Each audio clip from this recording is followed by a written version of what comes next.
Opening number pa lang, ipinakita na kaagad ni na Julian San Jose at SB19 Stel ang kanilang galing bilang mga singer at performer.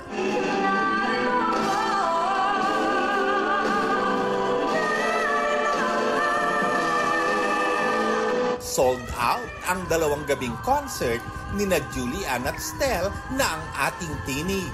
Sobrang pressured, sobrang kinakabahan, pero sobrang happy. I'm also looking forward na sana makawork ko pa ulit si Stel sa ibang concert naman, or maybe we can like do, hopefully, sana, manifesting a tour.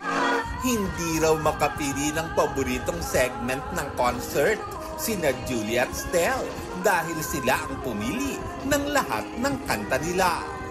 Pero laking pasasalamat ni na Julia at Stel sa kanilang guests na sina SB19, Josh Cullen, we thank you for the people that are here tonight. At si Gary Valenciano na nanguna pa sa panalangin sa kanilang company call.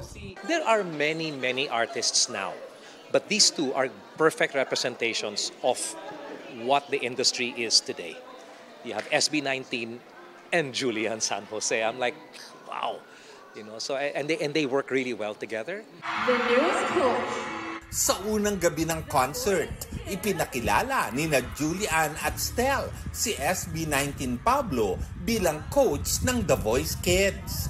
Excited ako kung paano, ano yung mga strategies niya, kung paano siya kukuha ng mga talents. Kasi for the longest time, lagi kong kasama si Pablo as ka-member sa SB19, but now, medyo rival magkaaway yung mangyayari kasi mag-aagawan kami ng talent. But masaya naman yung ganong klase kasi for the show.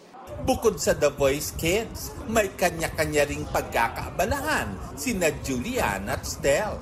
Ipapalabas na sa mga sinihan simula August 28 ang kanilang docu-movie na pagtatag The Documentary.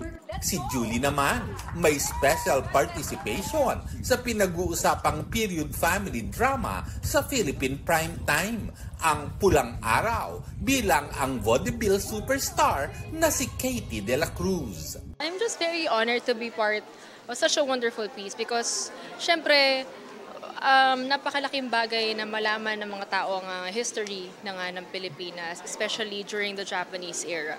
Para sa GMA Integrated News, Lars Santiago ang inyong saksi. Mga kapuso, sama-sama tayong maging saksi.